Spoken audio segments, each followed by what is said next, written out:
ปิ่งไก่เซโน่ ข้าวยังแหมกันบอลหรือว่าเชียร์โม่เอากระเพรากัน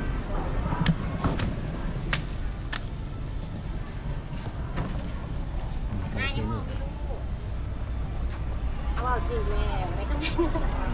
งมาแขกกินข่าวลืมไรเงินกับไรรอดพื้นเลยเป็นยังไงแม่แม่แม่มือบ รรยากาศ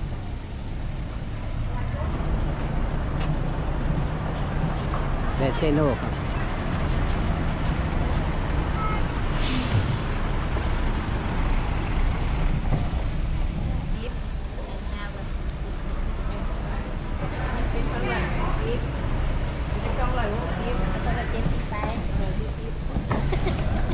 จะได้มามือหนาจิกุเห็นกันจิกุเห็นกัน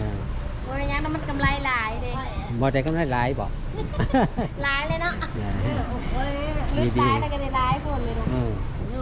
ฮะ 30 บาท